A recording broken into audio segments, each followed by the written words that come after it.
श्रीराम समर्थ. श्री गणेशाला, शारदेला, समर्थ सद्गुरूंना, सुतांना, सनकादिकांना, शुकाचार्यांना वंदन करून क्षणभर नामस्मरण करू. श्रीमद भागवत सारामृत कथेचे श्रवण करू. ओम नमो भगवते वासुदेवाय. ओम नमो भगवते वासुदेवाय. ओम नमो भगवते वासुदेवाय. ओम नमो भगवते वासुदेवाय. ओम नमो भगवते वासुदेवाय. गोपाल कृष्ण भगवान की जय. सच्चिदानंद रूपाय विश्वोत्पत्त्यादि हेतवे तापत्रय विनाशाय श्रीकृष्णाय वयं नमः.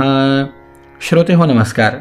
शुकाचार्य राजा परीक्षितीला सांगतायत, राजा ज्या वेळेला सुदर्शन चक्र पाठीमागे लागलं त्यावेळेला दुर्वास मुनींची स्वारी अगदी आकाश पाताळ एक करून ब्रह्मदेवांकडे, महादेवाकडे, खुद्द विष्णूंकडे सुद्धा प्रार्थना करायला गेली की आपण मला या चक्रापासून वाचवा.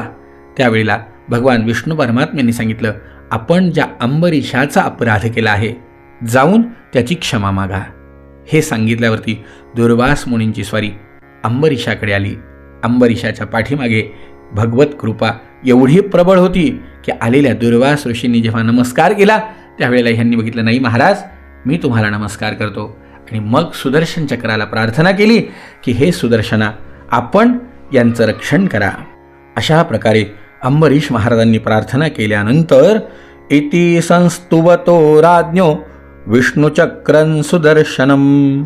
दुर्वासांच्या सगळ्या बाजूंनी दाह करणाऱ्या भगवंताच्या सुदर्शन चक्राने ही प्रार्थना मान्य करून सगळा दाह शांत केला. जेव्हा दुर्वास चक्राच्या आगीपासून मुक्त झाले आणि त्यांचे चित्त स्थिर झाले तेव्हा ते त्या राजाला उत्तम आशीर्वाद देत त्या राजाची प्रशंसा करायला लागले. दुर्वास म्हणाले, अहो अनंतदासानां महत्त्वं दुष्टमध्यमे कृतागसोऽपि यद्राजन् मंगलानि समीहसे. राजा तू धन्य आहेस. आज मी भगवंताच्या भक्तांचं महत्त्व पाहिलं. राजा, मी तुझा अपराध केलेला असूनही तू माझ्यासाठी शुभ कामनाच करतोय. ज्यांनी भक्तवत्सल भगवान श्रीहरींच्या चरणकमलाला घट्ट मिठी मारली आहे ना, त्या साधू पुरुषांना कोणता अनुग्रह अवघड आहे आणि अशा महात्म्यांना कोणता अपराध विसरणे अशक्य आहे. ज्यांच्या नामाच्या केवळ श्रवणाने जीव निर्मल होऊन जातो त्या भगवंताच्या दासांना कोणते कर्तव्य शिल्लक राहणारे. राजा, आपले हृदय करुणेने भरलेले असल्यामुळे आपण माझ्यावर फार मोठा उपकार केला, कारण आपण मी केलेले अपराध विसरून माझ्या प्राणांचे रक्षण केले. शुकाचार्य म्हणतात, परीक्षिता, अहो राजा काही न खाता त्यांच्या परत येण्याची वाट पाहत होता. त्यांनी दुर्वासांचे चरण धरून आणि त्यांना प्रसन्न करवून भोजन करायला चला अशी प्रार्थना केली. राजाने आदरपूर्वक आणलेले अतिथीला योग्य असे सर्व प्रकारचे भोजन वाढायला सांगितले. दुर्वास ऋषी बघतायत, राजा किती रे मनाचा मोठेपणा आहे राजा तुझ्या. चल, तू सुद्धा आमच्यासोबत प्रसाद घ्यायला चल. राजाने आदरपूर्वक आणलेले अतिथीला योग्य असे सर्व प्रकारचे भोजन करून दुर्वास मुनी तृप्त झाले आणि त्यांनी राजाला सुद्धा आदराने आपल्यासोबत भोजनाला बसवलं. भगवंताचे भक्त असणाऱ्या आपले दर्शन, स्पर्श, संवाद आणि मनाला भगवंताकडे प्रवृत्त करणाऱ्या आतिथ्याने मी अत्यंत प्रसन्न आणि उपकृत झालो आहे. अशा प्रकारे राजाला आशीर्वाद दिला. स्वर्गातल्या देवांगणा वारंवार आपल्या या उज्ज्वल चरित्राचे गायन करतील. ही पृथ्वीसुद्धा आपल्या परमपुण्य कीर्तीचे संकीर्तन करीत राहतील.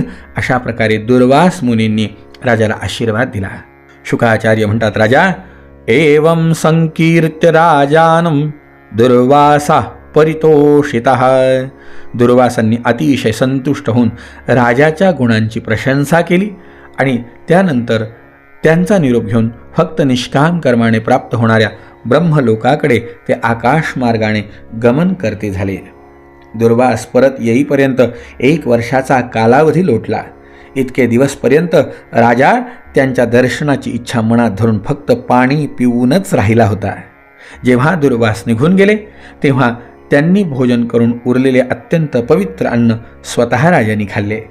आपल्यामुळे दुर्वास ऋषींना दुःख भोगावं लागलं आणि नंतर आपणच केलेल्या प्रार्थनेमुळे त्यांची सुटका झाली.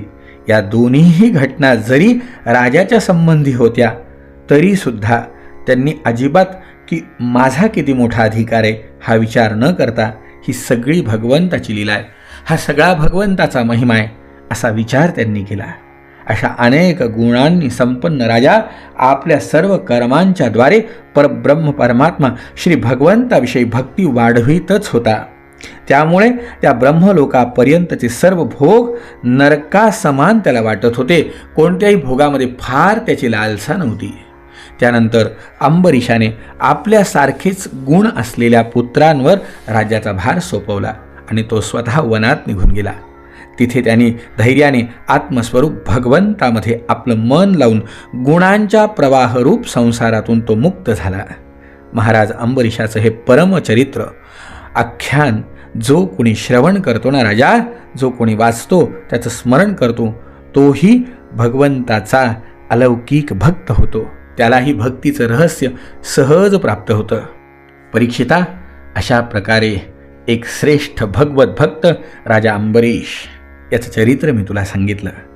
या अंबरीशाला विरूप, केतुमान आणि शंभू असे 3 मुलं होते. विरूपाचा पुरुषदश्व आणि त्याचा पुत्र रथितर होता. रथितराला संतान नव्हतं. वंश परंपरेचे रक्षण करण्यासाठी त्याने अंगिरा ऋषींना प्रार्थना केली. त्या अंगिरा ऋषींना केलेल्या प्रार्थनेमुळे त्यांनी त्याच्या पत्नीपासून ब्रह्मतेजाने संपन्न असे अनेक पुत्र उत्पन्न केले. ते जरी रथितराच्या पत्नीपासून उत्पन्न झाले होते म्हणून रथितराचे जे गोत्र होते तेच यांचे असावयाला पाहिजे होते, तरीसुद्धा ते अंगिरसच म्हणून म्हणविले गेले. हे रथितर वंशाचे श्रेष्ठ पुरुष होते, कारण क्षत्रिय आणि ब्राह्मण अशा दोन्ही वर्णांशी त्यांचा संबंध आला. एकदा मनुच्या शिंकण्याने त्याच्या नाकातून इक्ष्वाकू नावाचा पुत्र उत्पन्न झाला. इक्ष्वाकूचे 100 पुत्र होते. त्यात विकुक्षी, निमी आणि दंडक हे सर्वात ज्येष्ठ होते. हे 3 जण मोठे होते. त्यांच्याहून धाकटे 25 पुत्र आर्यावर्ताच्या पूर्व भागाचे आणि 25 पश्चिम भागाचे, तसंच वरील 3 जण मध्य भागाचे अधिपती झाले. उरलेले 47 दक्षिण आदी प्रांताचे अधिपती झाले.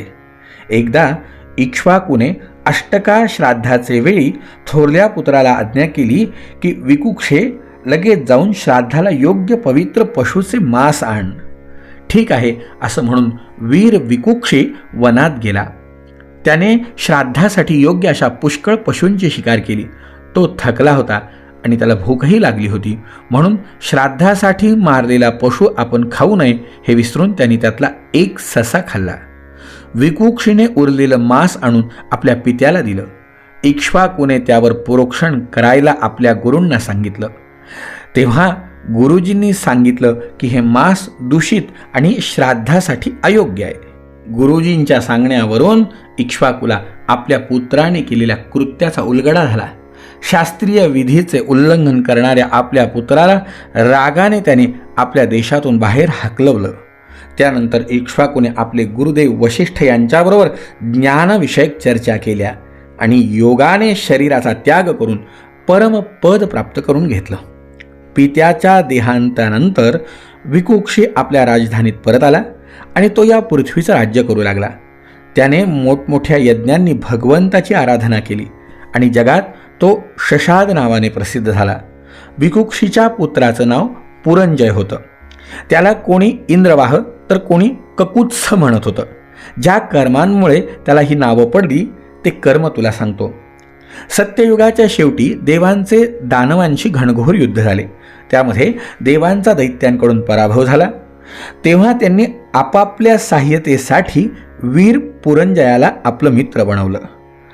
पुरंजय म्हणाला की जर देवराज इंद्र माझे वाहन होतील तर मी युद्ध करीन. प्रथम इंद्राने हे मान्य केलं नाही, परंतु देवाधिदेव सर्वशक्तिमान विश्वात्मा भगवंताच्या सांगण्यावरून शेवटी तो एक अतिशय मोठा बैल झाला. सर्वांतर्यामी भगवान विष्णूंनी आपल्या शक्तीने पुरंजयाला सिद्ध केलं. त्यानं कवच धारण करून दिव्य धनुष्य आणि तीक्ष्ण बाण घेतले. त्यानंतर बैलावर चढून तो त्याच्या वशिंडावर बसला. जेव्हा तो युद्धासाठी तयार झाला तेव्हा देव त्याची स्तुती करू लागले. देवांना बरोबर घेऊन त्याने पश्चिमेकडे असलेल्या दैत्यांच्या नगराला घेरलं. वीर पुरंजयाचा दैत्यांच्या बरोबर अत्यंत रोमांचकारी घोर संग्राम झाला. युद्धामध्ये जे जे दैत्य त्याच्याबरोबर समोर रणांगणामध्ये युद्ध करण्यासाठी आले त्यांना पुरंजयाने बाणांनी यमाच्या हवाली केलं. घनघोर युद्ध सुरू होतं. त्या प्रलयकालीन धगधगत्या आगीप्रमाणे होणाऱ्या बाणांच्या वर्षावाने छिन्न भिन्न झालेली दैत्य रणभूमी सोडून आपापल्या स्थानावर पळायला सुरुवात करायला लागले. पुरंजयाने त्यांचं नगर, धन, ऐश्वर सर्व काही जिंकून इंद्राला दिलं. म्हणून त्या राजर्षीला पूर जिंकल्या कारणाने पुरंजय आणि इंद्राला वाहन बनवल्यामुळे इंद्रवाह, बैलाच्या कुकदावर व शेंडावर बसल्या कारणाने ककुत्स असं म्हटलं जायला लागलं. पुरंजयाचा पुत्र होतं अनेना. त्याचा पुत्र पृथू झाला. पृथूचा विश्वरंध्री, त्याचा चंद्र, पुढे चंद्राचा युवनाश्व झाला. युवनाश्वाचा पुत्र झाला शाबस्त. त्या शाबस्ताने शाबस्तीपुरी वसवली. शाबस्ताचा पुत्र बृहदश्व आणि त्याचा पुत्र कुवलयाश्व झाला. हा अत्यंत बलशाली होता. त्याने उत्तंक ऋषींना प्रसन्न करण्यासाठी आपले 21,000 पुत्र बरोबर घेऊन धुंधू नावाच्या दैत्याचा वध केला. म्हणून त्याचं नाव धुंधुमार असं पडलं.